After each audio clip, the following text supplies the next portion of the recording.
ವಸುದೇವಸುತಂ ದೇವಂ ತಸ್ಯ ಚಾನೂರಮರ್ದನಂ ದೇವಕೀ ಪರಮಾನಂದಂ ಕೃಷ್ಣಂ ವಂದೇ ಜಗದ್ಗುರುಂ ಮೂಕಂ ಕರೋತಿ ವಾಚಾಲಂ ಪಂಗುಂ ಲಂಘಯತೆ ಗಿರಿಂ ಯತ್ಕೃಪಾತಮಹಂ ವಂದೇ ಪರಮಾನಂದಮಾಧವಂ ನಾರಾಯಣಂ ನಮಸ್ಕೃತ್ಯ ನರಂ ಚೈವ ನರೋತ್ತಮಂ ದೇವೀಂ ಸರಸ್ವತೀಂ ವ್ಯಾಸಂ ತತೋ ಜಯಮುದೀರಯೇತ್. ಹೋದ ಸಲ 7ನೇ ಅಧ್ಯಾಯ ಜ್ಞಾನ ವಿಜ್ಞಾನ ಯೋಗ 15ನೇ ಶ್ಲೋಕಕ್ಕೆ ನಿಂತಿತ್ತು ವ್ಯಾಖ್ಯಾನಗಳು. ಮಹಾತ್ಮರು ಹೇಳಿದಂತಹ ವ್ಯಾಖ್ಯಾನ 15ನೇ ಶ್ಲೋಕ. ಈ 7ನೇ ಅಧ್ಯಾಯದಲ್ಲಿ ಈ 14, 15 ಮುಂದೆ 16 ಈ 3 ಶ್ಲೋಕಗಳ ಮುಖ್ಯ ಭಾವಾರ್ಥ ಏನು ಅಂದ್ರೆ ಮಾಯೆಯ ಒಂದು ಪ್ರಭಾವವನ್ನ ಭಗವಂತ ಸ್ಪಷ್ಟ ಮಾಡ್ತಾ ಇದ್ದಾನೆ. ಬಹಳ ಯಾವುದೇ ಸಂದೇಹವಿಲ್ಲದೆ ಶಂಕೆ ಇಲ್ಲದೆ ನಮಗೆ ಅರ್ಥ ಆಗಬೇಕು ಮಾಯೆ ಅಂದ್ರೆ ಏನು ಅಂತ, ಮಾಯೆ ಪ್ರಭಾವ ಏನು ಅಂತ, ನಮಗೆ ಯಾಕೆ ಭಗವಂತ ಒಲಿಯೋದಿಲ್ಲ ಅಂತ. ಒಂದು ಜನ್ಮದಲ್ಲಿ ಹುಟ್ಟಿದ ನಂತರ ಅದೇ ಜನ್ಮದಲ್ಲಿ ಎಲ್ಲರಿಗೂ ಭಗವತ್ ಸಾಕ್ಷಾತ್ಕಾರ ಯಾಕೆ ಆಗೋದಿಲ್ಲ, ಅಥವಾ ಎಲ್ಲರಿಗೂ ಭಗವಂತನಲ್ಲಿ ಸೇರಬೇಕು ಅನ್ನೋ ಅಭಿರುಚಿಯೇ ಮನಸ್ಸಲ್ಲಿ ಹುಟ್ಟೋದಿಲ್ವಲ್ಲ. ಅದಕ್ಕೆ ಕಾರಣ ಮುಖ್ಯವಾಗಿ ಆತನದ್ದೇ ಸೃಷ್ಟಿಯಾದಂತಹ ಆತನಿಂದಲೇ ಬಂದಿರತಕ್ಕಂತಹ ಆ ವೈಷ್ಣವಿ ಮಾಯೆ ಅಥವಾ ಯೋಗ ಮಾಯೆಯ ಬಗ್ಗೆ ಭಗವಂತ ಹೇಳಿದ್ದಾನೆ. ಹಿಂದಿನ ಶ್ಲೋಕದಲ್ಲಿ ಮಮ ಮಾಯಾ ದುರುತ್ತೆಯ ಅಂತ ಹೇಳಿಬಿಟ್ಟಿದ್ದಾನೆ ಭಗವಂತ. ನನ್ನ ಮಾಯೆಯನ್ನ, ನನ್ನದೇ ಮಾಯೆಯನ್ನ ದಾಟಲಿಕ್ಕೆ ಸಾಧ್ಯವೇ ಇಲ್ಲವಲ್ಲಪ್ಪ. ಇಲ್ಲಿ ತುಂಬ ಹಿಂದೆ ಸುಮಾರು ಒಂದು 100-150 ವರ್ಷದ ಹಿಂದೆ, more than 150 years, there was a great sage living near Hampi in the Kishkinda range, in the surrounding hills, where even today we believe that was the original Kishkinda of the Treta Yuga, where all the Vanaras were there, Sugriva, Vali, others were there, and even the great Anjaneya Swami was there, and he was born there itself. There was a great Avadhuta by name Chidananda Avadhuta.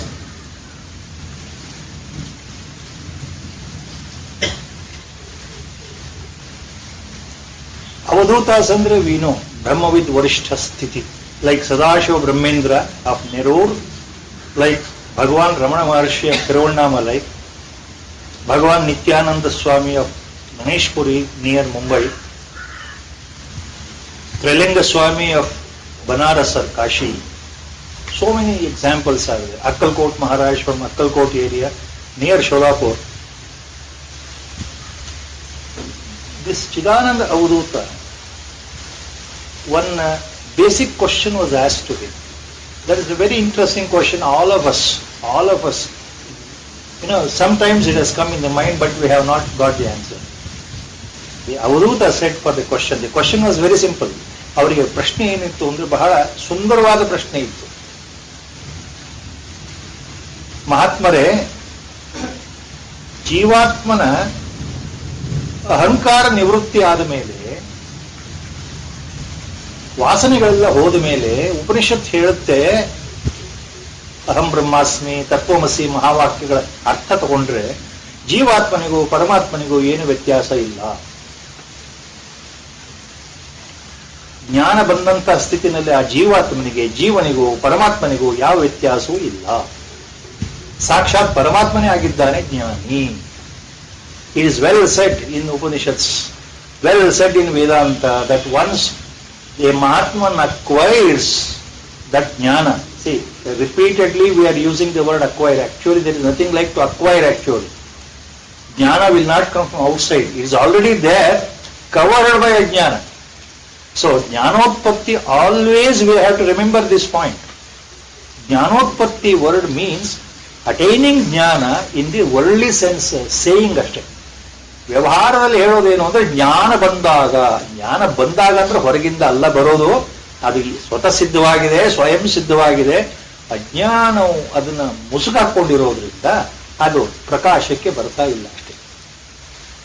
So ಜ್ಞಾನಿ ಆ ಸ್ಥಿತಿಯನ್ನು ಹೊಂದಿದ ನಂತರ ಅಜ್ಞಾನದ ತೆರೆ ಹೋದ ಮೇಲೆ ಆತನ ಪರಮಾತ್ಮ ಸ್ವರೂಪನೇ ಆಗಿದ್ದಾನೆ. ತತ್ವಮಸಿ ಅರ್ಥವೂ ಅದೇ ಆಗಿದೆ, ಅಹಂ ಬ್ರಹ್ಮಾಸ್ಮಿ ಅರ್ಥವೂ ಅದೇ ಆಗಿದೆ ಮೂಲದಲ್ಲಿ.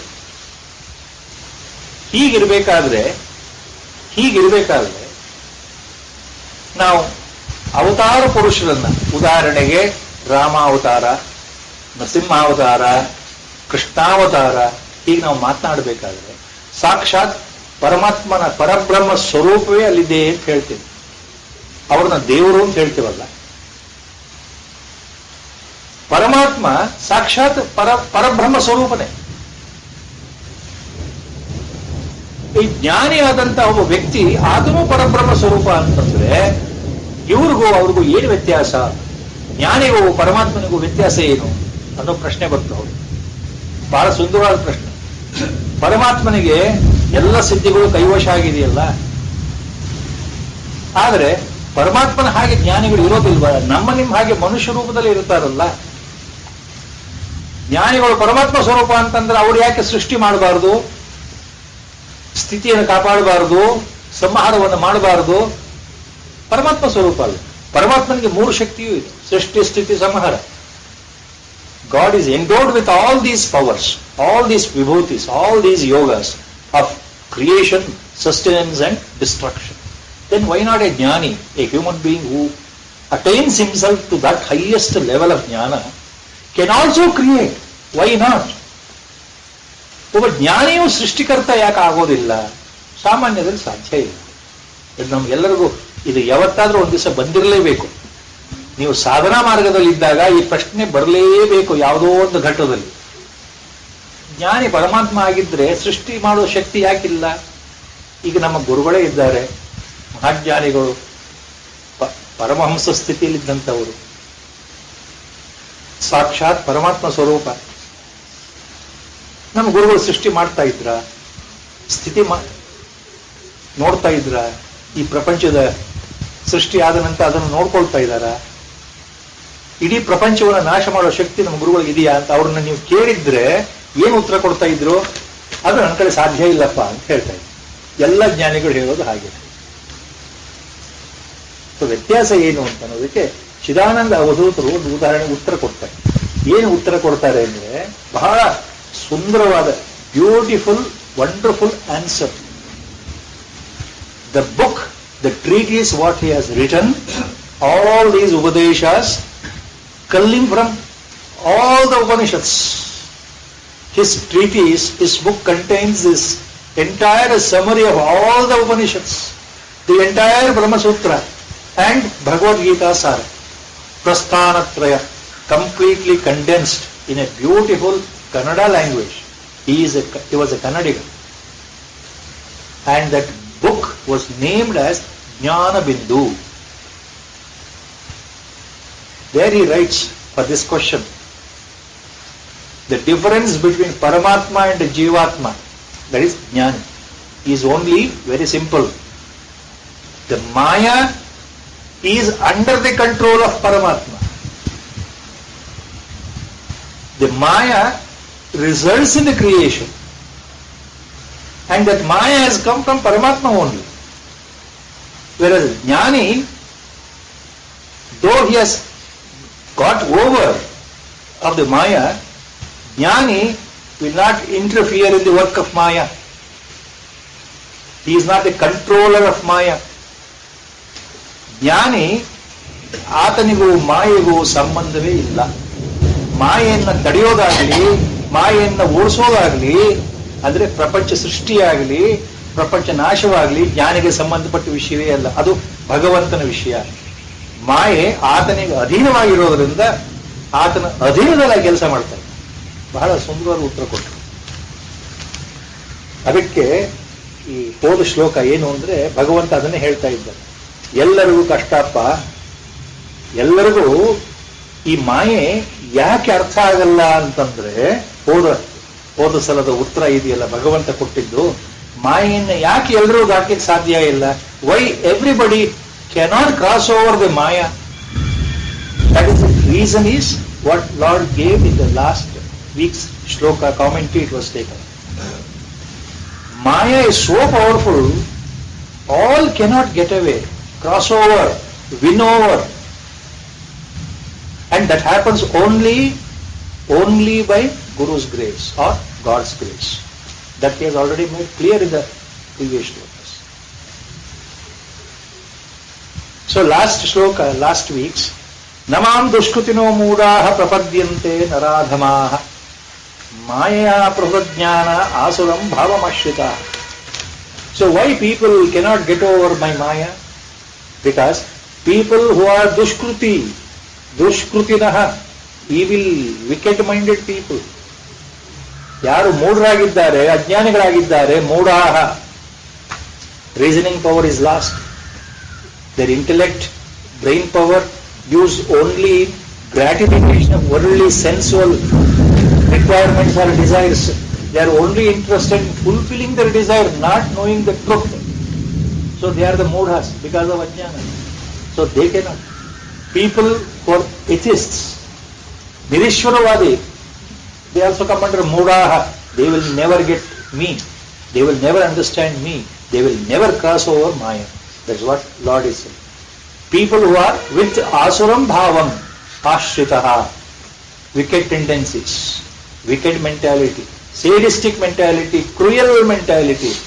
ಯಾರು ಕ್ರೌರ್ಯದಲ್ಲೇ ಮುಳುಗಿರುತ್ತಾರೋ, ಅತ್ಯಂತ ತಾಮಸಿಕ ಭಾವದಲ್ಲಿ, ರಾಜಸಿಕ ಭಾವದಲ್ಲಿ ಮುಳುಗಿದ್ದಾರಲ್ಲ, ಯಾರೆಲ್ಲ ಅಹಂಕಾರ ಪ್ರವೃತ್ತಿ, ಶರೀರ ಭಾವ ಉತ್ಕಟವಾಗಿ ಮೇಲೆ ಬರ್ತಾ ಇದೆಯಲ್ಲ, ಅಂತಹವರಿಗೆ, ಮೂಢರಿಗೆ, ಮಂದಮತಿಗಳಿಗೆ, ಅಜ್ಞಾನಿಗಳಿಗೆ ನಾನು ಸಿಗೋದಿಲ್ಲಪ್ಪ.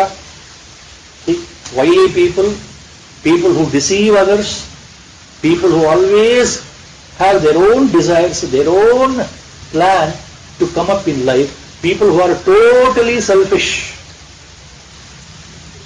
they will not attain me. Namam dushkutino moodha prapadyante. Namam prapadyante. They will not have me. That means I am not available to them. ಅಂಥವರಿಗೆ ನಾನು ಈ ಜನ್ಮದಲ್ಲಿ ಸಿಗೋದಿಲ್ಲ. ಇಲ್ಲಿ the most important point is, when Lord is referring something, please remember it refers to our this not small span of one individual life. ಅದು ನಮಗೆ ಭಗವಂತ ಸಿಗೋದಿಲ್ಲ, ಕಳ್ಳರಿಗೆ, ಸುಳ್ಳರಿಗೆ, ದರೋಡೆಗೋರರಿಗೆ, ಕೆಟ್ಟವರಿಗೆ ನಾನು ಸಿಗೋದೇ ಇಲ್ಲಪ್ಪ ಅಂತಂದ್ರೆ ಪರ್ಮನೆಂಟ್ಲಿ ಸಿಗೋದಿಲ್ಲ ಅಂತಲ್ಲ. ಸದ್ಯದ ಪರಿಸ್ಥಿತಿಯಲ್ಲಿ ಅವರ ಮನಸ್ಸು ಶುದ್ಧವಾಗಿ ಇಲ್ಲದೆ ಇರೋದ್ರಿಂದ, ಮಾಯಾ ಬಂಧನದಲ್ಲಿ ಇರೋದ್ರಿಂದ, ಅಜ್ಞಾನಿಗಳಾಗಿರೋದ್ರಿಂದ, ಕೆಟ್ಟವರಾಗಿರೋದ್ರಿಂದ ಅವರಿಗೆ ನಾನು ಸಿಗೋದಿಲ್ಲ. ಮುಂದೆಂದೋ ಒಂದು ಸಲ ಮುಂದೆ ಮುಂದೆ ಮುಂದೆ ಬರತಕ್ಕಂತಹ ಜನ್ಮಗಳಲ್ಲಿ, in the coming future number of rebirths, in case according to their karma, according to samskaras, if they purify themselves from one birth to another birth. Our Gurudev has beautifully given Vyakhyan on this. As the next rebirth continues, gradually if a Jivatma purifies his mind, devoid of the vasanas, devoid of his tendencies, evil tendencies, by worshipping God, such a person is a dearer to God, no doubt, because everything is God's creation. And a particular birth will come. In that birth, he, because of the tendencies of the previous birth, good deeds, good vasanas, good samskaras, he will meet his Guru. Our Gurudev and all Mahatmans have made this point very, very clear.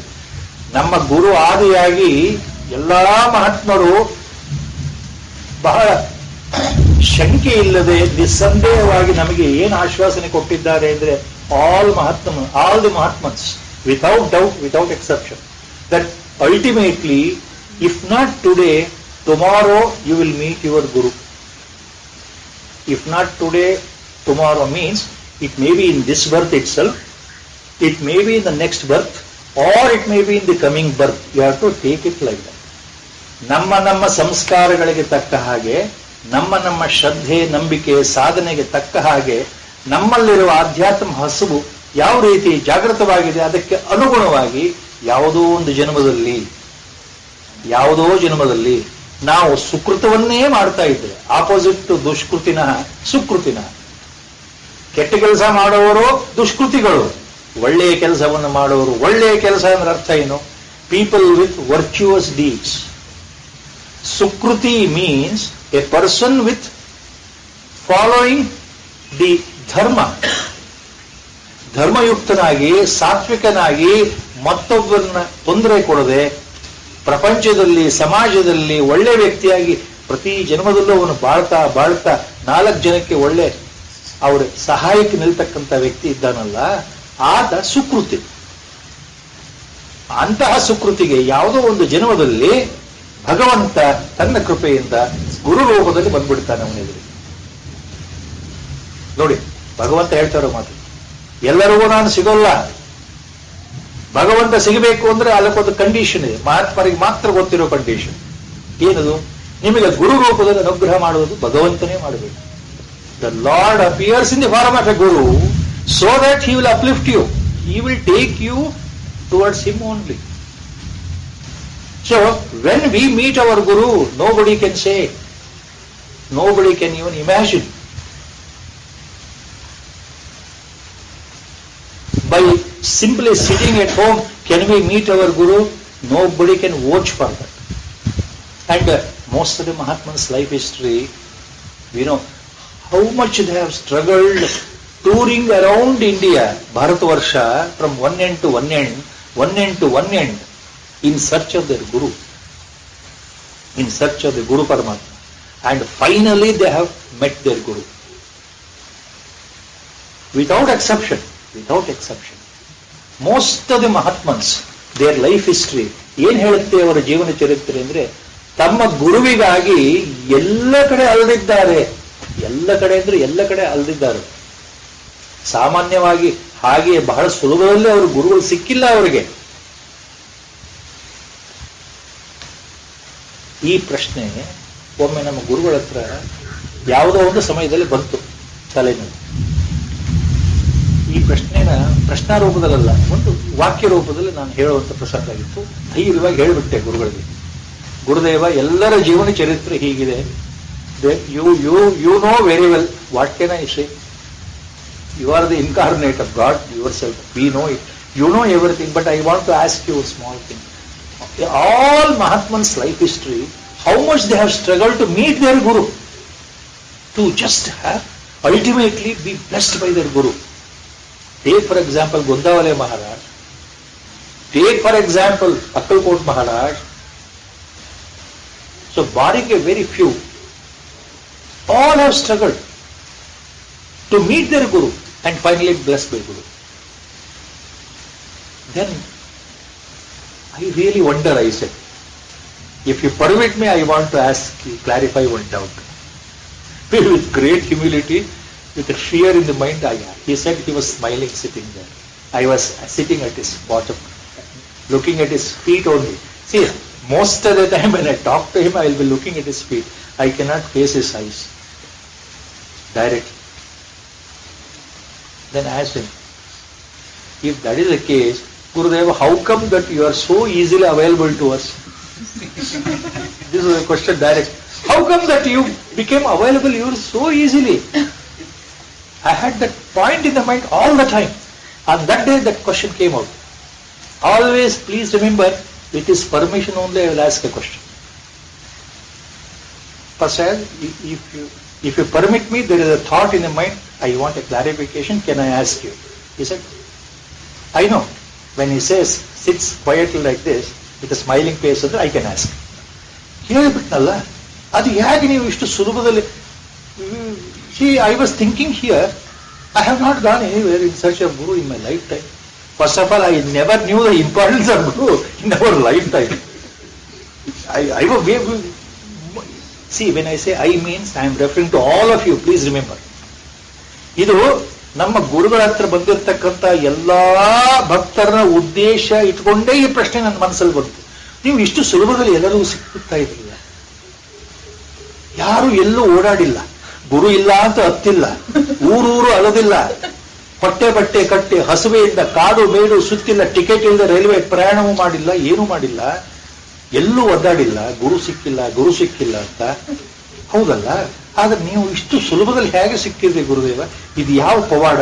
What is this miracle? He didn't answer immediately. So I was waiting. That answer will come today itself or some other day. My point was I had to tell him. So my job is over. So my mind was very clear. It is like the thought was there, transferred to our Gurudev's feet, finish. My job is over. Somehow, after a few minutes of silence, and the same day he answered this question. ಅದು ಯಾಕೆ ಹಾಗೆ ಅಂದ್ರೆ, ಹೋದ ಜನ್ಮದಲ್ಲಿ ಸಾಧನೆ ಎಲ್ಲ ಮುಗಿದು ಹೋಗಿರುತ್ತಪ್ಪ ಜ್ಞಾನಿಗೆ. ಆದ್ರೆ ತಾನು ಒಬ್ಬನೇ ಈ ಮೋಕ್ಷಕ್ಕೆ ಹೋಗಬಾರದು ಅಂತ ಸಂಕಲ್ಪ ಇಟ್ಕೊಂಡಿರ್ತಾನೆ ಜ್ಞಾನಿ. Before giving up the body in the previous birth, the ಜ್ಞಾನಿ would have had that sankalpa that he should take his devotees, bhaktas of that life also along with him. Please remember, these are the words of our Gurudev. ಆತನಿಗೆ ಆ ಸಂಕಲ್ಪ ಇರುತ್ತೆ, ನಾನು ಒಬ್ಬನೇ ಅಲ್ಲ, ನನ್ನ ಭಕ್ತರು ನನ್ನ ಜೊತೆಗೆ ಬರಬೇಕು ಅಂದ್ರೆ ಟು ಬಿ ರಿಯಲೈಸ್ಡ್, ಮೋಕ್ಷಕ್ಕೆ ಬರಬೇಕು ಅಂತ ಅರ್ಥ. They should also be enlightened. ಆ ಸಂಕಲ್ಪ ಇರೋದ್ರಿಂದ, ಆ ಸಮಯದಲ್ಲಿ ಸಂಕಲ್ಪ ಇರೋದ್ರಿಂದ ಮತ್ತೊಂದು ಜನ್ಮ ಇದೆ, ಜ್ಞಾನಿಗೆ ಒಂದು ಜನ್ಮ ಇದೆ. ಈ ಜನ್ಮ ಯಾತಕ್ಕಿದೆ ಅಂದ್ರೆ ಆ ಸಂಕಲ್ಪ ಇರೋದ್ರಿಂದ. ಯಾವ ಸಂಕಲ್ಪ? ನನ್ನ ಜೊತೆಗೆ ನನ್ನ ಶಿಷ್ಯರು, ನನ್ನ ಭಕ್ತರು ಬರಬೇಕು. ಹಾಗಾಗಿ ಇದು ಸ್ವಯಂ ಸಂಕಲ್ಪ ಸಿದ್ಧ ಆಗಿರೋದ್ರಿಂದ, ಸತ್ಸಂಕಲ್ಪ ಆಗಿರೋದ್ರಿಂದ ಕೆಲವು ವರ್ಡ್ಸ್ ನಾನು ಬಿಡಿಸಿ ನಿಮಗೋಸ್ಕರ ಹೇಳ್ತಾ ಇರೋದು. ಗುರುಗಳು ಇಷ್ಟೆಲ್ಲ ಬಿಡಿಸಿ ಹೇಳಲಿಲ್ಲ, ಇದು ಅರ್ಥ ಆಗೋಯ್ತು ಅವ್ರು ಏನ್ ಹೇಳಿದ್ರು. ಆ ಸಂಕಲ್ಪ ಅಲ್ಲಿ ಇರೋದ್ರಿಂದ ಜನ್ಮ ಅಷ್ಟೇ ಹೊರತು ಅವರಿಗೆ ಜನ್ಮವೇ ಬೇಕಾಗಿರ್ಲಿಲ್ಲ. ಹೋದ ಜನ್ಮದಲ್ಲಿ ಎಲ್ಲವೂ ಆಗೋಗಿದೆ, ಜನ್ಮರಾಹಿತ್ಯ ಸ್ಥಿತಿ ತಲುಪಾಗಿತ್ತು ನಮ್ಮ ಗುರುಗಳು. ಇನ್ನೊಂದು ಜನ್ಮ ಯಾತಕ್ಕೆ ಬಂತು ಅಂದ್ರೆ ಇದಕ್ಕೋಸ್ಕರ. ಹಾಗಾಗಿ ಇಂತಹ ಸಂದರ್ಭದಲ್ಲಿ, ವಿಶೇಷ ಸಂದರ್ಭಗಳಲ್ಲಿ ಆ ಗುರು ಗುರು ಅಂತ ಹೇಳಿದ್ರು, ಆ ಜ್ಞಾನಿ ಏನ್ ಮಾಡ್ತಾನೆ ಅಂದ್ರೆ ತಾನಾಗಿ ಹೋದ ಜನ್ಮದ ಆ ಬಾಂಧವ್ಯ ಇರತಕ್ಕಂತಹ ಎಲ್ಲ ಶಿಷ್ಯರನ್ನ, ಭಕ್ತರನ್ನ ಎಳ್ಕೊಂಡು ಬಿಡ್ತಾನೆ. ಹಾಗಾಗಿ ಸುಲಭದಲ್ಲಿ ಅವರು ಬಂದ್ಬಿಡ್ತಾರೆ. ಯಾಕೆಂದ್ರೆ ಅದು ಅವನ ಕೆಲಸ, ಜ್ಞಾನಿ ಮಾಡೋ ಕೆಲಸ. Now you understand why always how lucky we are. See, left to ourselves, please remember, with greatest humility, I submit this point in front of our Gurudev. We would not have seen a jnani in our lifetime, let alone talking to him, let alone. We would not have a jnani to be our Guru. Humanly left to ourselves. ನಾವಾಗೆ ಇದ್ದಿದ್ರೆ ಖಂಡಿತ ನಮ್ಮ ಗುರುಗಳು ನಮಗೆ ಸಿಗ್ತಾ ಇರಲಿಲ್ಲ. Never. You have to believe these words. These words are coming from this mouth with the greatest ultimate truth. It is because of our Gurudev's sankalpa we are all here at his lotus feet. That is why every time when I recollect these thoughts, see, now you understand how lucky we are. We have not gone in search of any Guru or God. In the real sense, like other Mahatmas in their life history, if you read, ಎಲ್ಲೆಲ್ಲಿ ಹುಡುಕಿದ್ದಾರೆ ಅವರು ಗುರುಗಳನ್ನ, ಹೇಗೆ ಕಷ್ಟಪಟ್ಟಿದ್ದಾರೆ ತಮ್ಮ ಗುರು ಹತ್ರ ಹೋಗ್ಬೇಕು ಅಂತ. ಹುಡುಗಾಟದ ಮಾತಲ್ಲ, it's not a joke. So coming back to this, Lord is talking about why people won't reach me. Namam prapadyante. ಯಾರು? ಮಾಯಾ ಅಪಹೃತ ಜ್ಞಾನ. Those who are under my own spell of Maya will never reach me. Only if I want, they will reach me ಅಂತ ಅರ್ಥ. ಅಂದ್ರೆ ನಾನು ಪ್ರಸನ್ನನಾದರೆ ನನ್ನ ಮಾಯೆಯನ್ನು ನಾನೇ ತೆಗೆದುಹಾಕ್ತೇನಪ್ಪ, ಆಗ ನೀನು ಸಿಗ್ತೀಯ. So here you have to remember very clearly one point, why this word is coming Maya here. Maya in some cases, depending on the context of the meaning, it is almost ajnana, ignorance. But there is a difference. not all the time Maya can be equated to Ajnana. Maya is a very important, undefinable potency. ಯಾರಿಂದಲೂ ಹೇಳಲಿಕ್ಕೆ ಸಾಧ್ಯವಿಲ್ಲದೆ ಅವರ್ಣನೀಯವಾಗಿರತಕ್ಕಂತಹ ಭಗವತ್ ಶಕ್ತಿ. ಆ ಮಾಯೆ, once it is lifted, means ultimately Ajnana is lifted. So that Maya, you cannot lift yourself. That happens by Lord's grace. That is what Lord is talking. ಅದು ಭಗವಂತನ ದಯೆಯಿಂದ ಆಗ್ತಕ್ಕಂಥ ಕೆಲಸ. ಮಾಯೆಯಿಂದ ಹೊರಗೆ ಬರೋದು ಅಂದ್ರೆ ಮಾಯೆಯನ್ನು ಗೆಲ್ಲೋದು, having victory over maya, defeating the maya is not our job. It cannot happen in a jivatma at his level. Only by God's grace it happens. And that God's grace is nothing but Guru's grace. Because later in the same chapter later, Lord says, Jnani is nothing but my Atma only. A Jnani, a realized master, a Brahmajnani, a Siddha Purusha, a Mahatman, he is nothing but my Atma only. He is nothing but my soul only. My soul ಅಂದ್ರೆ ಅರ್ಥ ಏನು? ಜ್ಞಾನಿಯು ಸ್ವಯಂ ಸಿದ್ಧನಾಗಿ ನನ್ನ ಆತ್ಮಸ್ವರೂಪನೇ ಆಗಿದ್ದಾನಪ್ಪ ಅರ್ಜುನ ಅಂತ ಮುಂದೆ ಬರ್ತದೆ. ಜ್ಞಾನಿಯು ನನ್ನ ಆತ್ಮನೇ ಆಗಿದ್ದಾನೆ ಅಂದ್ರೆ ಅರ್ಥ ಏನೆಂದ್ರೆ, ನೀವು ಇಲ್ಲಿ you have to remember mahavakyas of Upanishads.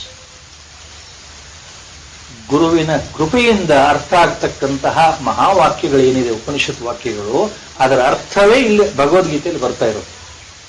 ತತ್ವಮಸಿ ಅರ್ಥವೇ ಅಲ್ಲಿ ಬರ್ತಾ ಇದೆ. ನೀನು ಅದೇ ಆಗಿದ್ದೀಯಲ್ಲಪ್ಪ ಅಂತ ಅಲ್ಲಿ ಬರುತ್ತಲ್ಲ ಮಹಾವಾಕ್ಯ. The one of the 4 important cardinal mahavakyas of Upanishads. You are that only. You are that means you are paramatma only. There is no difference between you and paramatma. Same thing is referred here by lord Krishna paramatma, that jnani is my atma only. No difference between me and him. That is how it comes in the next. So, this week's 16th shloka, to make certain points very clear, this is a landmark shloka. Our Gurudev has referred this shloka as a landmark shloka. ಚತುರ್ವಿಧ ಭಜಂತೆ ಮಾಂ ಜನ ಸುಕೃತಿನೋರ್ಜುನ ortho ಜಿಜ್ಞಾಸುರರ್ಥಾರ್ಥಿ ಜ್ಞಾನಿ ಚ ಭರತರ್ಷಭ. ಚತುರ್ವಿಧ ಭಜಂತೆ ಮಾಂ, ನನ್ನನ್ನು 4 ಥರ ಜನಗಳು ಪೂಜೆ ಮಾಡ್ತಾರೆ, ಒಲಿಸ್ಕೊಳ್ಳಿಕ್ಕೆ ಪ್ರಯತ್ನ ಪಡ್ತಾರೆ, ನನ್ನನ್ನು ಭಜಿಸ್ತಾರೆ, ನನ್ನ ಆರಾಧನೆ ಮಾಡ್ತಾರೆ, ನನ್ನ ಅನುಷ್ಠಾನವನ್ನು ಮಾಡ್ತಾರೆ. ಭಗವತ್ ಪ್ರಾಪ್ತಿಗೋಸ್ಕರ, ಭಗವತ್ ಅನುಗ್ರಹಕ್ಕೋಸ್ಕರ 4 ಥರ ಜನಗಳು ಪ್ರಯತ್ನ ಮಾಡ್ತಾರಪ್ಪ ಅರ್ಜುನ. ಚತುರ್ವಿಧ ಭಜಂತೆ ಮಾಂ ಜನಾಃ, ಚತುರ್ವಿಧ ಜನಾಃ ಮಾಂ ಭಜಂತೆ. What type of janah? What type of people? 4 categories of people. And who are those 4 categories put together? There is an adjective Lord adds here. Those people who belong to the 4 categories, basically they are sukrutis. These 4 categories are basically virtually virtuous people following dharma. 4 ವಿಧವಾದ ಜನಗಳು ಯಾರು ಸುಕೃತಿಗಳಾಗಿದ್ದಾರೋ, ಯಾರು ಒಳ್ಳೆಯವರಾಗಿದ್ದಾರೋ ಅಂತಹ 4 ಜನರು ಅಂತ ಅರ್ಥ. ಯಾರು ಸಾತ್ವಿಕರಾಗಿದ್ದಾರಲ್ಲ ತಮ್ಮ ನಡೆ ನುಡಿ ಆಚಾರದಿಂದ, so those who are really sattvic in their deeds, those who follow dharma in their life, those who really appreciate the entire society, the whole world as God's creation and love each and every one. Those who are devoid of raga and dvesha to some extent, if not fully. Those who do at least some good things in society. So all these varieties come under Sukruti. Sukruti ಅಂದ್ರೆ ಸುಕೃತಿನಃ ಅಂತಂದ್ರೆ ಎಲ್ಲ ತರದ ಒಳ್ಳೆಯ ಜನಗಳು ಅಂತ ಅರ್ಥ. Opposite to dushkriti, last shloka. So they are not evil minded ಅಂತ. ಸುಕೃತಿ ಅಂದ್ರೆ they are not evil minded, they are not sadistic, they are not deceiving people, they are really good people. ಒಳ್ಳೆಯ ಜನರು, ಸಾಧಾರಣ ನಮ್ಮ ಭಾಷೆ ಒಳ್ಳೆಯ ಜನರು. ಈ 4 ಥರ ಇದ್ದಾರಲ್ಲಪ್ಪ ಒಳ್ಳೆಯ ಜನರು, ಅವರು ನನ್ನನ್ನು ಸೇರ್ತಾರೆ. ಚತುರ್ವಿಧ ಭಜಂತೆ ಮಾಂ, ನನ್ನನ್ನು ಆರಾಧನೆ ಮಾಡ್ತಾರೆ. ಭಜಂತೆ ಅಂತಂದ್ರೆ ಆರಾಧನೆ ಮಾಡ್ತಾರೆ ಅಂತ. ಇಲ್ಲಿ ಒಳ ಅರ್ಥ ಏನು ಅಂದ್ರೆ, ಈ 4 ಥರ ಜನಗಳು ಭಜಂತೆ, ಭಜಿಸುತ್ತಾರೆ, ನನ್ನ ಆರಾಧನೆ ಮಾಡ್ತಾರೆ ಅಂದ್ರೆ ಅಲ್ಟಿಮೇಟ್ಲಿ ನಾನು ಅವ್ರಿಗೆ ಪ್ರಸನ್ನನಾಗ್ತೇನೆ, ಅಲ್ಟಿಮೇಟ್ಲಿ ನಾನು ಅವರಿಗೆ ಒಲಿತೇನೆ, ಅಲ್ಟಿಮೇಟ್ಲಿ ನಾನು ಅವರಿಗೆ ಅನುಗ್ರಹವನ್ನು ಕೊಡ್ತೇನೆ ಅಂತ ಅರ್ಥ. ಭಜಂತೆ ಅಂದ್ರೆ ನಾನು ಭಕ್ತಿಯಿಂದ ಭಗವಂತನ ಸ್ಮರಣೆ ಮಾಡಿದರೆ, ಭಗವತ್ ಕೀರ್ತನೆ ಮಾಡಿದರೆ, ಸಂಕೀರ್ತನೆ ಮಾಡಿದರೆ, ನಾಮ ಸಂಕೀರ್ತನೆ ಮಾಡಿದರೆ ಭಗವಂತ ಬಹಳ ಬೇಗ ಸುಲಭದಲ್ಲಿ ಒಲ್ದು ಬಿಡ್ತಾನೆ. ಇದು ಮಹರ್ಷಿಗಳು ತುಂಬಾ ಹಿಂದೆ ವ್ಯಾಸರು ಹೇಳಿರುವ ಮಾತು. ಕಲಿಯುಗದಲ್ಲಿ ಬಹಳ ಸುಲಭವಾದ ಉಪಾಯ ನಾಮ ಸಂಕೀರ್ತನೆ, ಇನ್ನೇನು ಮಾಡಕ್ ಬೇಕಾಗೇ ಇಲ್ಲ ಅಂತ ಹೇಳ್ತಾರೆ. ಅದನ್ನ ನಾರದ ಭಕ್ತಿ ಸೂತ್ರದಲ್ಲೂ ಇದೆ, ನಾರದೀಯ ಪುರಾಣದಲ್ಲೂ ಇದೆ. ನಾರದ ಪುರಾಣದಲ್ಲೂ ಮಹರ್ಷಿ ಇದನ್ನು ಹೇಳಿದ್ದಾರೆ, ನಾರದ ಮಹರ್ಷಿಗಳು. ಕಲಿಯುಗದಲ್ಲಿ ಕೇವಲ ನಾಮ ಸಂಕೀರ್ತನೆಯಿಂದ ಮೋಕ್ಷ ಪ್ರಾಪ್ತಿ ಅಂತ ಘಂಟಾಘೋಷವಾಗಿ ಯಾವುದೇ ಸಂದೇಹ ಇಲ್ಲದಾಗೆ ನಾರದ ಮಹರ್ಷಿಗಳು ನಾರದ ಪುರಾಣದಲ್ಲಿ ಹೇಳ್ಬಿಟ್ಟಿದ್ದಾರಲ್ಲ, ಆ ಭಕ್ತಿ ಸೂತ್ರದಲ್ಲೂ ಅದೇ ಬರುತ್ತೆ. ಸೊ ಭಗವಂತ ಏನ್ ಹೇಳ್ತಾ ಇದ್ದಾನೆ, ಈ ರೀತಿ 4 ಜನಗಳು ನನ್ನನ್ನು ಭಕ್ತಿಯಿಂದ ಭಜಿಸಿದರೆ ನಾನು ಸುಪ್ರೀತನಾಗ್ತೇನೆ.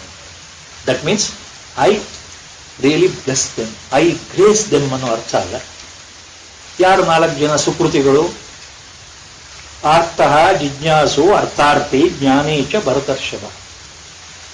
ಯಾರು ಆರ್ತರಾಗಿದ್ದಾರೆ, ಸಂಕಟದಲ್ಲಿದ್ದಾರೆ, ತೊಂದರೆ ಅನುಭವಿಸ್ತಾ ಇದ್ದಾರೆ, ಅಂತಹ ಸುಕೃತಿಗಳು, ಒಳ್ಳೆಯ ಜನಗಳು. ಯಾರು ಅರ್ಥಾರ್ಥಿ, ತಮ್ಮ ಇಷ್ಟಕಾಮ್ಯವಾದಂತಹ ಆಸೆಗಳನ್ನು ಇಟ್ಕೊಂಡಿದ್ದಾರೆ ಜಗತ್ತಿನಲ್ಲಿ, ಹುಟ್ಟಿದ ಮೇಲೆ ಮರಣ ಬರೋದ್ರೊಳಗೆ ಏನೇನನ್ನ ತಾವು ಅಭ್ಯುದಯವನ್ನು ಸಂಪಾದನೆ ಮಾಡಬೇಕು, ಭಾಗ್ಯವನ್ನು ಹೇಗೆ ಪಡೆಯಬೇಕು, ಮತ್ತು ಸತ್ತ ನಂತರ ಸ್ವರ್ಗ ಲೋಕಕ್ಕೆ ಹೇಗೆ ಹೋಗಬೇಕು, ಇಹದಲ್ಲಿ ಮತ್ತು ಪರದಲ್ಲಿ ಎರಡೂ ಕಡೆ ಎರಡೂ ರೀತಿಯಲ್ಲಿ ಅಭ್ಯುದಯ ಶ್ರೇಯಸ್ಸನ್ನು ಬಯಸ್ತಕ್ಕಂಥವರು ಅರ್ಥಾರ್ಥಿ. ಅರ್ಥ ಅಂದ್ರೆ ಐಶ್ವರ್ಯ, ವೆಲ್ತ್. ಐಶ್ವರ್ಯ ಅಂತಂದ್ರೆ ಬರೀ ದುಡ್ಡು ಅಂತಲ್ಲ, ಐಶ್ವರ್ಯ ಅಂತಂದ್ರೆ ಅಭ್ಯುದಯ, ಐಶ್ವರ್ಯ ಅಂದ್ರೆ ಮನಃಶಾಂತಿ, ಐಶ್ವರ್ಯ ಅಂತಂದ್ರೆ ಮನೋಭಿಲಾಷೆ, ಎಲ್ಲ ತರದ ಆಸೆಗಳ ಪೂರೈಕೆ, ಯಾವುದೇ ಅಡ್ಡಿ ಆತಂಕ ಇಲ್ಲದೆ ತಮ್ಮ ಜೀವನದ ಗುರಿ ಸಾಧಿಸೋದು, ಅದು ಐಶ್ವರ್ಯವೇ. ಪರಲೋಕದಲ್ಲಿ ಮರಣ ಹೊಂದಿದ ನಂತರ ಉತ್ತಮ ಲೋಕಕ್ಕೆ ಹೋಗೋದು ಐಶ್ವರ್ಯವೇ. ಹಾಗೆ ಅರ್ಥಾರ್ಥಿ ಅಂದ್ರೆ ಇವೆಲ್ಲ ಅರ್ಥ ಬರುತ್ತೆ, ಬರೀ ಕೇವಲ ಹಣ ಮಾತ್ರ ಅಂತಲ್ಲ. 100ಕ್ಕೆ 90% ಜನಗಳು ಅರ್ಥಾರ್ಥಿ. ಹಾಗೆ 100ಕ್ಕೆ 100% 90 ಯಾಕೆ 99 ಅಂತಾನೆ ಹಿಡ್ಕೊಂಡು, almost 99% people are ಡಿಸೈರಸ್ of wealth. They are the wealth seekers. Similarly, 99% of people, they are suffering in life. Not only they seek wealth, but they are suffering in life for one reason or the other. Artha means sufferer. The one who is suffering constantly, one after another. One who is facing crisis in life. ಜೀವನದಲ್ಲಿ ಒಂದಾದ್ಮೇಲೆ ಸಂಕಷ್ಟಗಳು ಬರ್ತಾ ಇದೆ, ಎಲ್ಲ ಗೊತ್ತಿಲ್ಲದೆ ಬರ್ತಾ ಇದೆ, ಏನು ಮಾಡಬೇಕು ಗೊತ್ತಾಗ್ತಾ ಇದೆ. ಅದು ಆರೋಗ್ಯ ಸಮಸ್ಯೆ ಇರಬಹುದು, ಮನೆಯಲ್ಲಿರ್ತಕ್ಕಂಥ ಗಂಡ ಹೆಂಡತಿ ಸಮಸ್ಯೆ ಆಗಿರಬಹುದು, ಮಕ್ಕಳ ಸಮಸ್ಯೆ ಆಗಿರಬಹುದು, ವಿದ್ಯಾಭ್ಯಾಸ ಸಮಸ್ಯೆ ಆಗಿರಬಹುದು, ಕೆಲಸ ಸಿಗೋ ಸಮಸ್ಯೆ ಆಗಿರಬಹುದು, ಮದುವೆ ಸಮಸ್ಯೆ ಆಗಿರಬಹುದು, ಎರಡ ಸಾಲ ತೀರಿಸೋ ಸಮಸ್ಯೆ ಆಗಿರಬಹುದು. ಹೀಗೆ ಒಂದಾದ್ಮೇಲೆ ಸಮಸ್ಯೆಗಳು ಬರ್ತಾ ಇದ್ದಾಗ ಮನಸ್ಸು ಬಹಳ ವಿಷಣ್ಣನಾಗಿ ಮನುಷ್ಯ ಮನಸಾರಿ ಹೇಳ್ತಾ ಇರ್ತಾನೆ. ಮನಸ್ಸಿನ ಹೊರನೋಟದಲ್ಲಿ ಆತನ ದುಃಖ ಕಾಣದೇ ಇದ್ರೂ 24 ಗಂಟೆ ಮನಸ್ಸಿನಲ್ಲಿ ಶೋಕ ಪ್ರವೃತ್ತನಾಗಿರ್ತಾನೆ. ಮನೆಯಲ್ಲಿ ಆಪ್ತರು ಯಾರಾದರೂ ಸಣ್ಣ ವಯಸ್ಸಲ್ಲೇ ತೀರ ಹೋಗ್ಬಿಟ್ರೆ ಪುತ್ರ ಶೋಕ ನಿರಂತರ, ಗಾದೆ ಮಾತಿದೆ. ದೊಡ್ಡವರಿಗೆ, ಮನೆಯಲ್ಲಿ ಬೆಳೆದ ತಂದೆ ತಾಯಿಗಳಿಗೆ ತಮ್ಮ ಕಣ್ಣೆದುರಿಗೆ ಬೆಳೆದಂತಹ ಮಕ್ಕಳು ಬಹಳ ಸಣ್ಣ ವಯಸ್ಸಲ್ಲೇ ತೀರ ಹೋಗ್ಬಿಟ್ರೆ, ಅಪಮೃತ್ಯು ಆಗಿಬಿಟ್ರೆ, ಅವರು ತಾವು ಬದುಕಿರೋವರೆಗೂ ಬಹಳ ಯಾತನೆ, ತೊಂದರೆ ಅನುಭವಿಸ್ತಾರೆ. When they lose their dearer people, younger people in front of their own eyes, They always suffer in their mind. Adu artha. And jijnasu. Third category. See, the first two categories go hand in hand. Artha may also be artharthi. And artharthi is also artha. A sufferer can also be a seeker of wealth. A seeker of wealth always suffers. The jijnasu, the one with the reasoning power, with the spiritual flame kindled in the life by Guru's grace or God's grace. Now he starts questioning himself about the relationship, about him with the God, about the relationship between God and the world. ಜೀವ ಜಗತ್ತು ಈಶ್ವರ ಈ ಮೂರುಗಳ ಸಂಬಂಧ ಏನು ಅಂತ ಯೋಚನೆ ಬರಕ್ಕೆ ಶುರು ಆಗುತ್ತಲ್ಲ, ಆತ ಜಿಜ್ಞಾಸು, ಮುಮುಕ್ಷು. ಈ ಜಗತ್ತು ಯಾಕೆ ಬಂದಿದೆ, ಹೇಗೆ ಬಂದಿದೆ, ನಾನು ಯಾಕೆ ಬಂದಿದ್ದೇನೆ, ಹೇಗೆ ಬಂದಿದ್ದೇನೆ, ಭಗವಂತ ಇರೋದು ನಿಜವ ಸುಳ್ಳ, ಇರೋದು ಹೌದಾದ್ರೆ ಆ ಭಗವಂತನಿಗೂ ನನಗೂ ಏನ್ ಸಂಬಂಧ ಇದೆ, ಆ ಭಗವಂತನನ್ನ ಹೊಂದೋದು ಹೇಗೆ, ನನಗೂ ಪರಮಾತ್ಮನಿಗೂ ಇರ್ತಕ್ಕಂಥ ವ್ಯತ್ಯಾಸ ಏನಿದೆ, ನನಗೂ ಜಗತ್ತಿಗೂ ಏನು ವ್ಯತ್ಯಾಸ ಇದೆ, ನನಗೂ ಇನ್ನೊಬ್ಬರಿಗೂ ಏನು ವ್ಯತ್ಯಾಸ ಇದೆ. All such questions, the questions on the spiritual side when it starts coming out, please remember, jijnasatva or mumukshutva, you cannot practice or you cannot obtain like a degree in a college. Mumukshutva or this questioning mind, this spiritual awakening, it happens by itself, not by prodding the mind, not by somebody's advice. ಯಾರು ಬೇರೆಯವರು ಎಷ್ಟೇ ಹೇಳಿದರೂ ಅದು ನಮ್ಮ ಮನಸ್ಸೊಳಗೆ ಬರೋದಿಲ್ಲ. ನಮ್ಮ ಮನಸ್ಸಲ್ಲಿ ತಾನಾಗಿ ಹುಟ್ಟಿ ಬರತಕ್ಕಂತಹದ್ದೇ ಜಿಜ್ಞಾಸತ್ವ, that spiritual awakening. That awakening is called jijnasatva, and that happens by again God's grace. ಈ ಜಿಜ್ಞಾಸತ್ವ ಯಾಕೆ ಬರುತ್ತೆ? ಭಗವತ್ ಕೃಪೆ. ಎಲ್ಲರಿಗೂ ಬರೋಲ್ಲ. 1 in 1,000 may develop this. That is how this is the stepping stone in the spiritual life in a particular lifespan of an individual. The moment he becomes a mumukshu or jijnasu, he is on the right path.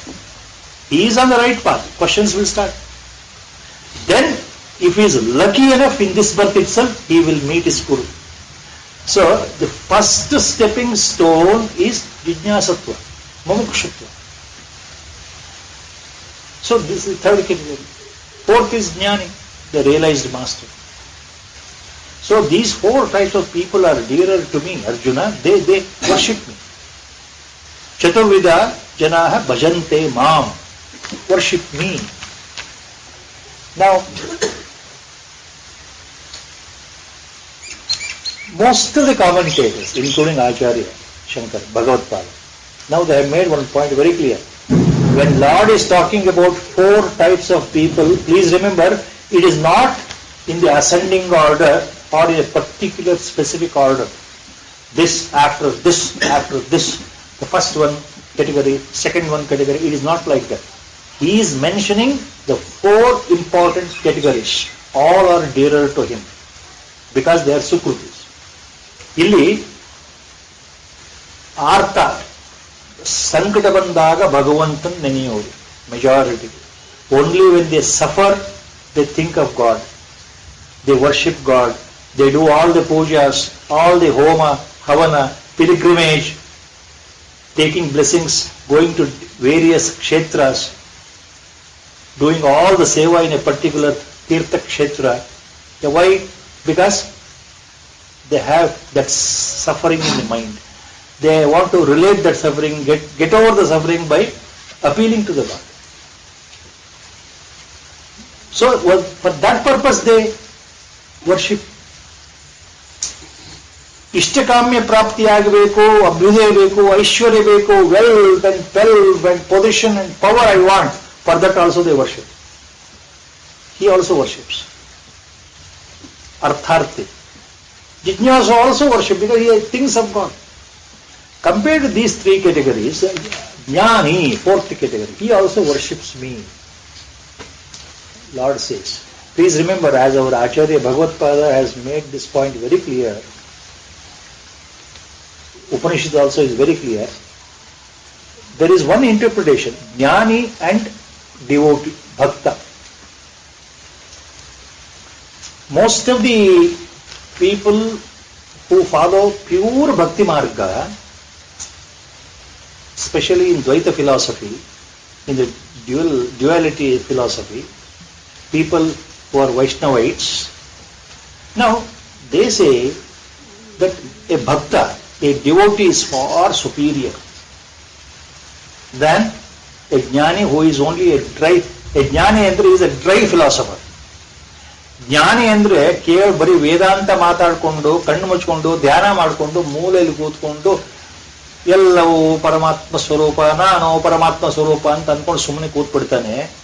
ಭಗವಂತನ ಸೇವೆ ಆಗ್ಲಿ, ಭಗವಂತನ ಪೂಜೆ ಆಗ್ಲಿ, ಭಗವಂತನ ಆರಾಧನೆ ಆಗ್ಲಿ, ಭಗವಂತನ ಕೀರ್ತನೆ ಆಗ್ಲಿ ಆನಂದ ಬಾಷ್ಪದಿಂದ ಯಾವತ್ತೂ ಮಾಡೋಲ್ಲ ಜ್ಞಾನಿ.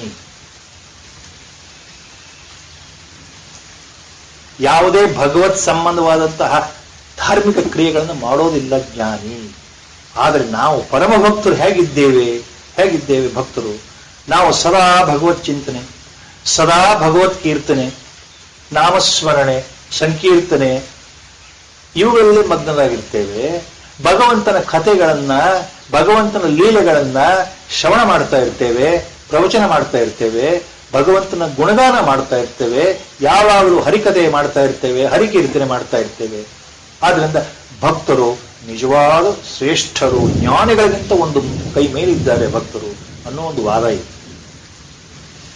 So there is a difference according to people who are strictly adhering to Bhakti Marga.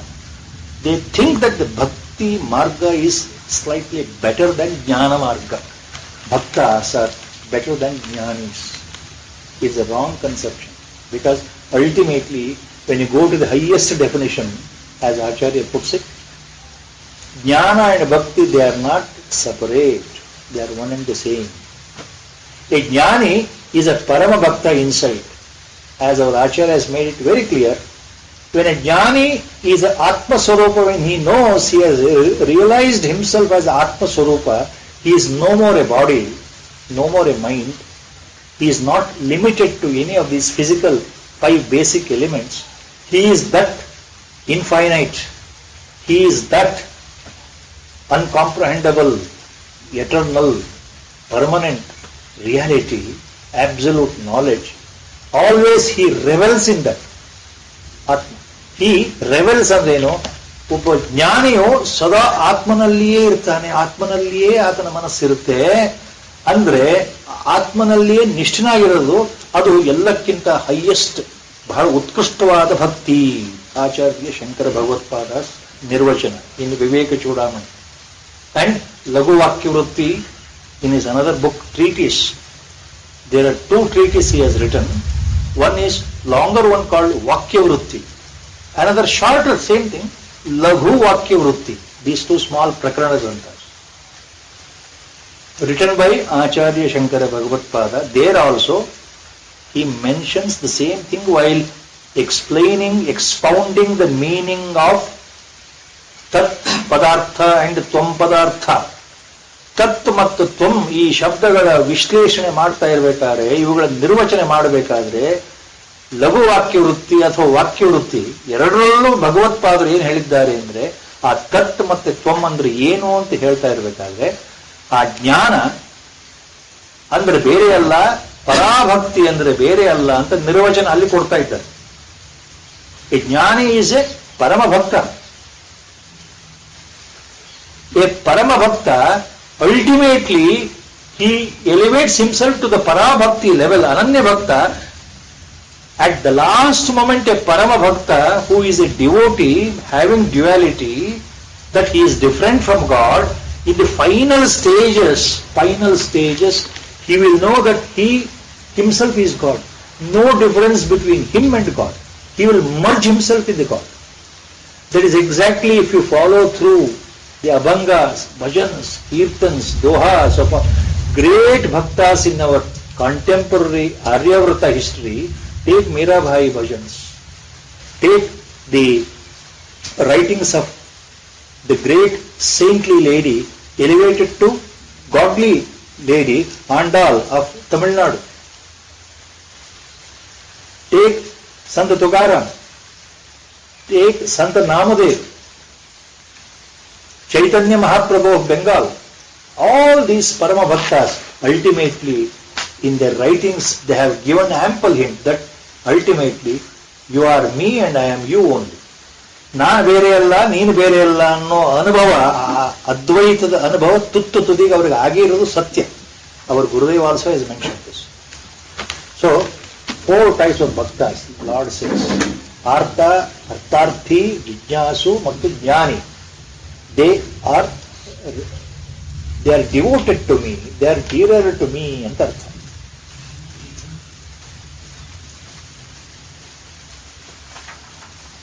Then, to make things very clear, next shloka, that is what ultimately is important. Again, the meaning of Tattvamasi comes here. The meaning of Parabhakti comes here. The meaning of Ananya Bhakti comes here. The real meaning of a Sthita Prajna, meaning of a Jnani comes here. Who is a Jnani? Long back, all these things he has said right from the second chapter onwards. But again here, among the 4 Arjuna, remember, the one ಸಂಕಟ ಬಂದಾಗ ಮಾತ್ರ ನನ್ನ ನೆನಪಾಗುತ್ತೆ, ಆಮೇಲೆ ಮರ್ತೋಗ್ತಾನೆ ಅವನ ಅರ್ಥ. ಆದ್ರೂ ನನ್ನ ಭಕ್ತಪ್ಪ, ನನಗಿಷ್ಟ ಅವನು. ಇನ್ನು ಕೆಲವರು ಕೇವಲ ದುಡ್ಡು, ಕಾಸು, ತಮ್ಮ ಅದಕ್ಕೋಸ್ಕರ ಎಲ್ಲವನ್ನೂ ಮಾಡ್ತಾ ಇರ್ತಾರೆ. ಭಗವತ್ ಪೂಜೆ ಮಾಡ್ತಾರೆ. ಶುಕ್ರವಾರ ಬಂದ್ರೆ ಲಕ್ಷ್ಮೀ ಪೂಜೆ, ಮಹಾಲಕ್ಷ್ಮಿ ಪೂಜೆ, ವರಲಕ್ಷ್ಮಿ ಪೂಜೆ, ಎಲ್ಲ ಥರದ ಪೂಜೆಗಳನ್ನ ಲಕ್ಷ್ಮೀ ಪ್ರೀತ್ಯರ್ಥವಾಗಿ ಮಾಡ್ತಾ ಇರ್ತಾರಲ್ಲ. ಯಾಕೆ ಅಂದ್ರೆ ಧನ ಕನಕ ಬರಲಿ, ಮನೆಯಲ್ಲಿ ಸದಾ ಸಮೃದ್ಧಿ ಇರಲಿ, ಮನೆಯಲ್ಲಿ ಲಕ್ಷ್ಮಿ ತಾಂಡವಾಡ್ತಾ ಇರಲಿ, ಅಲಕ್ಷ್ಮಿ ದೂರ ಹೋಗಲಿ. ಅಲಕ್ಷ್ಮಿಗೆ ಇನ್ನೊಂದು ಹೆಸರು ದರಿದ್ರ ಲಕ್ಷ್ಮಿ ಅಂತ ವೇದಾಂತ ಸೇಸ್, ಅಧ್ಯಾತ್ಮ ಸೇಸ್. ದರಿದ್ರ ಲಕ್ಷ್ಮಿಗೆ ಇನ್ನೊಂದು ಹೆಸರು ಮೂದೇವಿ ಅಂತ. These are the words used. Moodevi is another name for opposite to Lakshmi. Moodevi is also called Daridra Lakshmi. The Moodevi is also called Jeshtha Lakshmi. She is the elder sister of Lakshmi, Mahalakshmi. Mahalakshmi represents wealth, peace, content, happiness. Exactly opposite, suffering, totally suffering, absolute Kangal sthiti, total paparchiti sthiti, absolutely no money. That is Jeshtha Lakshmi, Alakshmi, Moodevi. These are the words. So people don't want the elder sister. They want the younger sister to be in their house. Moodevi ಬೇಕಾಗಿಲ್ಲ, ಜ್ಯೇಷ್ಠ ಲಕ್ಷ್ಮಿ ಬೇಕಾಗಿಲ್ಲ, ಅಲಕ್ಷ್ಮಿ ಬೇಕಾಗಿಲ್ಲ. ನಮಗೆ ಲಕ್ಷ್ಮಿ ಬೇಕು, ಮಹಾಲಕ್ಷ್ಮಿ ಬೇಕು. ಅರ್ಥ. ಆದ್ರೆ ಭಗವಂತನಿಗೆ ಅವರು ಪ್ರಿಯರೇ. ಜಿಜ್ಞಾಸು ಖಂಡಿತವಾಗ್ಲೂ ಭಗವಂತನಿಗೆ ಪ್ರಿಯ. There all dearer to me. Jnani is also dearer to me ಅಂತ ಹೇಳಿದ ಮೇಲೆ ಕನ್ಫ್ಯೂಷನ್ ನಮಗಾಗಬಾರ್ದಲ್ಲ. So lord is talking about 4 types of people. Now, what is the gradation? Among the 4, is there a gradation? ಈ 4 ಜನ ಭಗವಂತನಿಗೆ ಬೇಕಾದವರು. ಇವರು ತುಂಬಾ ಭಗವಂತನಿಗೆ ಕ್ಲೋಸ್ ಆಗಿರೋರು ಯಾರಪ್ಪ? ನಮಗೆ ತಲೆಯಲ್ಲಿ ಒಂದು ಸಣ್ಣ ಪ್ರಶ್ನೆ. ಅದಕ್ಕೋಸ್ಕರ ಭಗವಂತ ಅದನ್ನು ಕ್ಲಾರಿಫಿಕೇಶನ್ ಕೊಡ್ಲಿಕ್ಕೋಸ್ಕರ ನಾವು he says, ತೇಷಾಂ ಜ್ಞಾನಿ ನಿತ್ಯಯುಕ್ತ ಏಕಭಕ್ತಿರ್ವಿಶಿಷ್ಯತೆ ಪ್ರಿಯೋ ಹಿ ಜ್ಞಾನಿನೋತ್ಯರ್ಥಂ ಅಹಂ ಸಚ ಮಮ ಪ್ರಿಯಃ. ಪ್ರಿಯೋ ಹಿ ಜ್ಞಾನಿನೋತ್ಯರ್ಥಂ ಅಹಂ ಸಚ ಮಮ ಪ್ರಿಯಃ. 2 points are there in the second charan.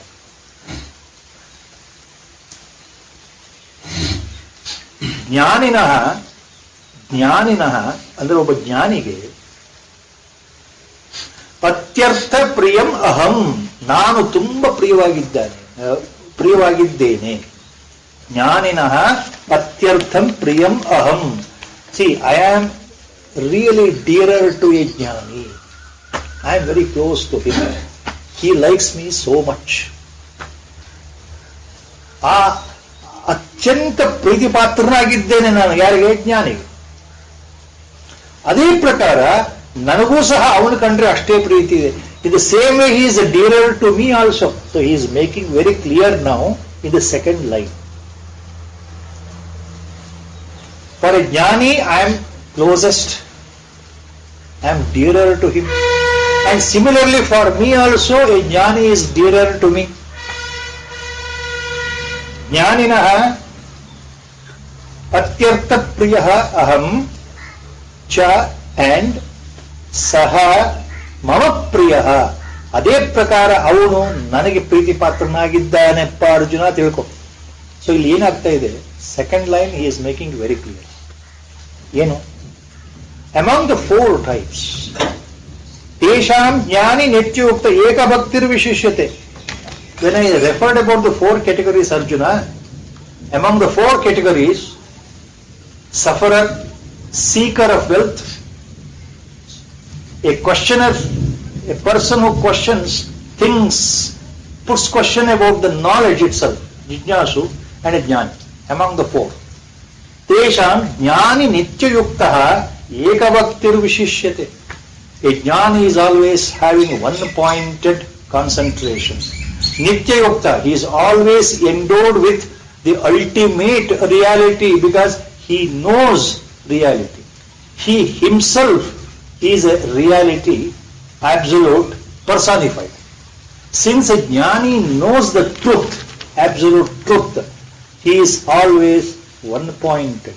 One-pointed means he is always Atmanishta. Ekabhaktir Vishishyate means, most of the commentators, including Acharya Shankara, they say, ಕೇವಲ ಒಂದು ವಿಷಯದಲ್ಲಿ ಮಾತ್ರ ಭಕ್ತಿ ಇರತಕ್ಕಂಥ ಅವನು ಜ್ಞಾನಿ. A jnani worshipping, a jnani is interested, a jnani is thinking of only one thing. Ekabhakti vishishyate. That ekabhakti ವಿಶಿಷ್ಯತೆ ಅನ್ನೋದಕ್ಕೆ ಅನನ್ಯ ಭಕ್ತಿ ಅಂತ ಹೆಸರು, ಪರಾಭಕ್ತಿ ಅಂತ ಹೆಸರು. ಜ್ಞಾನಿ ಆಲ್ವೇಸ್ ಥಿಂಕ್ಸ್ ಆಫ್ ಮೀ ಅಂತ ಅರ್ಥ. He is nityayukta. That means he is with me. He is always with me. Because Nityayukta means he is ever established in me only. ನನ್ನಲ್ಲಿಯೇ ಸಮಾಹಿತನಾಗಿದ್ದಾನೆ, ಆತ್ಮನಿಷ್ಠನಾಗಿದ್ದಾನೆ, ಆತ್ಮಜ್ಞಾನಿಯಾಗಿದ್ದಾನೆ, ಆತ್ಮನಲ್ಲೇ ಕ್ರೀಡಿಸ್ತಾನೆ. ಆತ್ಮರತಃ ಅಂತ ಅರ್ಥ. ನಿತ್ಯಯುಕ್ತ ಮೀನ್ಸ್ ಆತ್ಮಜ್ಞಾನಿ ಅಂತ ಅರ್ಥ, ಆತ್ಮನಿಷ್ಠ ಅಂತ ಅರ್ಥ. ಜ್ಞಾನಿ ಆದವನು ಆ ಸ್ಥಿತಿಲಿದ್ದಾನಪ್ಪ ಅರ್ಜುನ. ಆದ್ದರಿಂದ ಈ 4 ಜನರಲ್ಲಿ ಜ್ಞಾನಿಯ ಸ್ಥಿತಿ ಏನು ಅಂತ ಭಗವಂತ ಹೇಳ್ತಾ ಇದ್ದಾನೆ. ಸದಾ ನನ್ನಲ್ಲೇ ಆತ ಮನಸ್ಸಿಟ್ಟಿದ್ದಾನೆ, ನನ್ನನ್ನೇ ಆತ ಚಿಂತಿಸ್ತಾನೆ, ನನ್ನನ್ನೇ ಆತ ಯೋಚಿಸ್ತಾನೆ, ನನ್ನ ಬಗ್ಗೆ ಮಾತಾಡ್ತಾನೆ, ನನ್ನ ಬಗ್ಗೆ ಆತನ ಧ್ಯಾನ ಇದೆ. ನಿತ್ಯಯುಕ್ತ ಏಕಭಕ್ತಿ ವಿಶಿಷ್ಯತೆ. ಏಕಭಕ್ತಿ ವಿಶಿಷ್ಯತೆ ಅನ್ನೋದಕ್ಕೆ Acharya Shankara and other commentators beautiful example of that time. Please remember, example of that time. ಒಂದು ಉದಾಹರಣೆ ಕೊಡ್ತಾರೆ. ಅವ್ಯಭಿಚಾರಣೀಯ ಭಕ್ತಿ ಅಂತ ಹೇಳ್ತಾರೆ. ಇದು ಬಹಳ ಜನಕ್ಕೆ ನಮಗೆ ಅರ್ಥ ಆಗೋದು ಕಷ್ಟ ಈಗಿನ ಕಾಲದಲ್ಲಿ. ಯಾಕಂದ್ರೆ ನಮಗೆ ಅದು ಆ ಕಡೆ ಯೋಚನೆನೇ ಇಲ್ವಲ್ಲ. ವ್ಯಭಿಚಾರಣಿ ಭಕ್ತಿ ಮೊದಲು ಅರ್ಥ ಮಾಡ್ಕೊಳ್ಬೇಕು. ಅದಕ್ಕೆ ಆಪೋಸಿಟ್ ಅವ್ಯಭಿಚಾರಣಿ ಭಕ್ತಿ. ವ್ಯಭಿಚಾರಿಣಿ means a female prostitute. Now Acharya is using that. Why? Just to make it very clear, he is taking that example. A prostitute really never seriously, intently devoted and loyal to one husband in life. Because for the money given, she pretends that she is loving a person as long as he gives her money. Then she will change over to some other person. That was very common in those days. Whereas a pativrata was not a vyabhicharini. A pativrata, a lady after marriage, was always loyal to the husband. Kaya vacha manasa. Come what may. Always loyal and loyal. No fidelity in life. ಒಬ್ಬ ಪತಿವ್ರತೆ ಭಕ್ತಿ ಹೇಗೆ ಅಂದ್ರೆ ಸದಾ ತನ್ನ ಗಂಡನ ಏಳಿಗೆಯನ್ನು ಬಯಸ್ತಕ್ಕಂಥವಳು, ಗಂಡನ ಅಭ್ಯುದಯವನ್ನೇ ಆಗಿನ ಕಾಲದ ಉದಾಹರಣೆ. ಗಂಡನೇ ದೇವರು, ಪತಿಯೇ ಪರಮೇಶ್ವರ ಅಂತ ಪೂಜೆ ಮಾಡ್ತಾ ಇದ್ದಂತ ವ್ಯಕ್ತಿತ್ವ. ಅದು ಅವ್ಯವಿಚಾರಣಿ ವ್ಯಕ್ತಿ ಭಕ್ತಿ. ಅಂದ್ರೆ ಅವ್ಯವಿಚಾರಣೆ ಭಕ್ತಿ ಅಂದ್ರೆ ಪತಿವ್ರತಾ ಭಕ್ತಿ ಅಂತ ಆ ಉದಾಹರಣೆ ಕೊಡ್ತಾರೆ. ಏಕ ಭಕ್ತಿ ವಿಶಿಷ್ಟತೆ ಅಂದ್ರೆ ಅಂತಹ ಸರಳವಾದ ಶುದ್ಧವಾದ ಪರಮಾತ್ಮನಲ್ಲಿಯೇ ಮನಸ್ಸು, ಪರಮಾತ್ಮನಲ್ಲಿಯೇ ಭಕ್ತಿಯನ್ನು ತೋರಿಸ್ತಕ್ಕಂಥವನು ನಿತ್ಯಯುಕ್ತನಾಗಿದ್ದಾನೆ. Is ever established in me. ಆತ ಜ್ಞಾನಿ, ಅಂತವನು ಜ್ಞಾನಿ. ನೋಡಿ, ಭಗವಂತ ಹೇಳ್ತಾ ಇದ್ದಾನೆ ಜ್ಞಾನಿ ಅಂದ್ರೆ ಭಕ್ತ ಅಂತ ಹೇಳ್ತಾ ಇದ್ದಾನೆ ಭಗವಂತ. ಯಾವಾಗಲೂ ನನ್ನ ಬಗ್ಗೆ ಆತ್ಮರಥ ಅಥವಾ ಆತ್ಮನಿಷ್ಠ ಅಂದ್ರೆ ಇದು ಪರಾಭಕ್ತಿಯ ಸಂಕೇತ, ಅನನ್ಯ ಭಕ್ತಿಯ ಸಂಕೇತ. ಅವನು ಅಂದ್ರೆ ನನಗಿಷ್ಟ, ಆದ್ರಿಂದ ನಾನು ಅಂದ್ರೆ ಅವನಿಗಿಷ್ಟ. ಅಂದ್ರೆ ನಾನು ಬೇರೆ ಅಲ್ಲ, ಅವನು ಬೇರೆ ಅಲ್ಲ. He is dearer to me and I am dearer to him. That means he is no way different from me, I am no way different from him. ಹೋದ ಸಲ ಒಂದು ಯಾಕೋ ಹೀಗೆ ಮಾತು ಬಂದಾಗ ಗುರುಗಳು ಹೇಳಿದ್ದು ನೆನಪಾಯ್ತು. ರಾಮರಕ್ಷಾ ಸ್ತೋತ್ರದ ಬಗ್ಗೆ ಏನೋ ಮಾತು ಬಂತು, ಅದು ಟೈಮ್ ಆಯ್ತು ಇವಾಗ. ಗುರುಗಳ ಇಲ್ಲಿ ಆ ರಾಮರಕ್ಷಾ ಸ್ತೋತ್ರ ಹೇಳ್ತಾ ಇರ್ಬೇಕಾದ್ರೆ ಗುರುಗಳು ಇದನ್ನ ಯಾವಾಗೋ ಒಂದು ಸಂದರ್ಭದಲ್ಲಿ ಎಷ್ಟೋ ಸಲ ಹೇಳಿದ್ದಾರೆ, ಒಂದೊಂದೇ ಶ್ಲೋಕ ಒಂದೊಂದೇ ಸ್ತೋತ್ರ ತಗೊಂಡು. ಈ ಭಕ್ತಿ ಬಗ್ಗೆ ಹೇಳ್ತಾ ಇರ್ಬೇಕಾದ್ರೆ ಗುರುಗಳು ಒಮ್ಮೆ ಹೇಳ್ತಾ ಇದ್ರು, ರಾಮರಕ್ಷಾ ಸ್ತೋತ್ರ ಎಷ್ಟು ಸರಳವಾಗಿದೆ, ಎಷ್ಟು ಸುಲಭದಲ್ಲಿ ನೀವು ಅರ್ಥ ಮಾಡ್ಕೊಳ್ಬಹುದು ಸಂಸ್ಕೃತ ಅಂತಂದ್ರೆ, ಅದನ್ನ ಓದ್ತಾ ಇದ್ರೆ ನಿಮಗೆ ಅದರ ಅರ್ಥ ತಾನಾಗಿ ಮನಸ್ಸಿಗೆ ಬಂದ್ಬಿಡುತ್ತೆ. If you read such a beautiful simple Sanskrit verse, you will know the meaning by yourself. Nobody can teach you. You need not be a Sanskrit person. Even if you don't know Sanskrit, you will know the meaning. So I remember once he was talking about this, about bhakti. You remember how Gurudev used to feel. The word uttering Rama itself, how he used to feel. All of us we know. Again that point is coming here by Guru's grace. There is one stanza there in Ramaraksha Stotra that spells everything.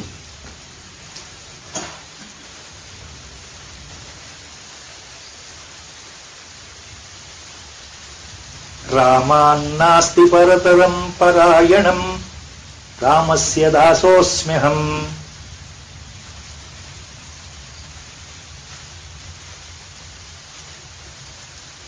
Ramannasti parayanam parataram ರಾಮಸ್ಯ ದಾಸೋಸ್ಮ್ಯಹಂ.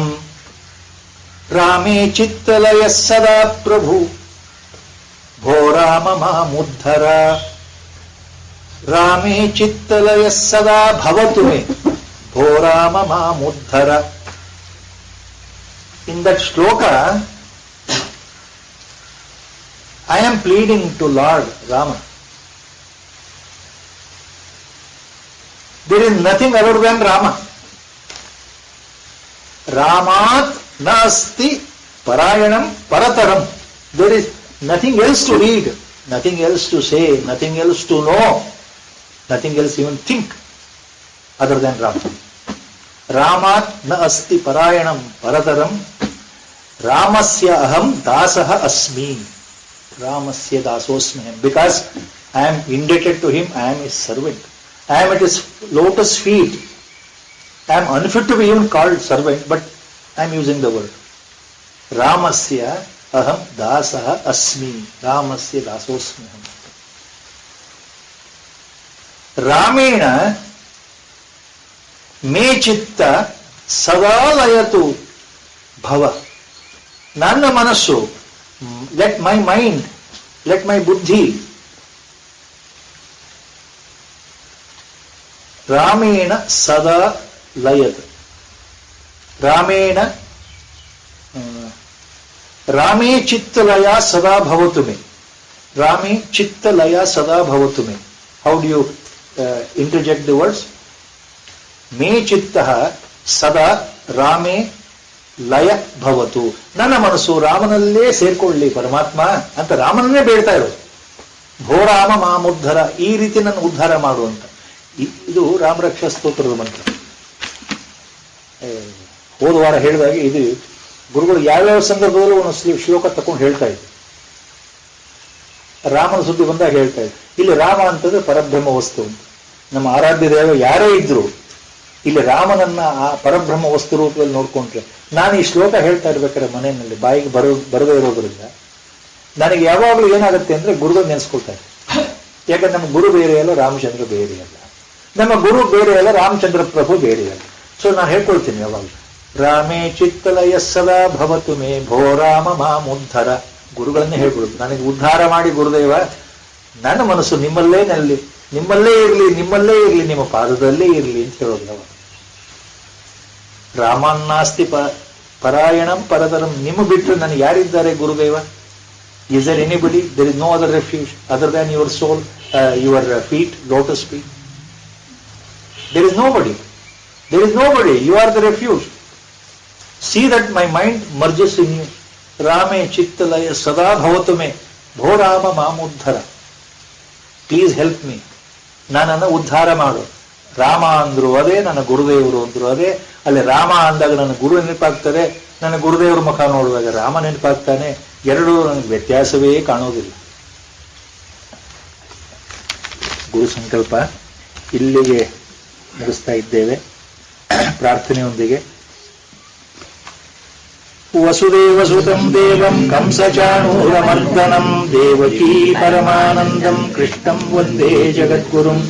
ಮೂಕಂ ಕರೋತಿ ವಾಚಾಲಂ ಪಂಗುಂ ಲಂಘಯತೆ ಗಿರಿಂ ಯತ್ಕೃಪಾತಮಹಂ ವಂದೇ ಪರಮಾನಂದ ಮಾಧವಂ. ನಾರಾಯಣಂ ನಮಸ್ಕೃತ್ಯ ನರಂ ಚೈವ ನರೋತ್ತಮಂ ದೇವೀಂ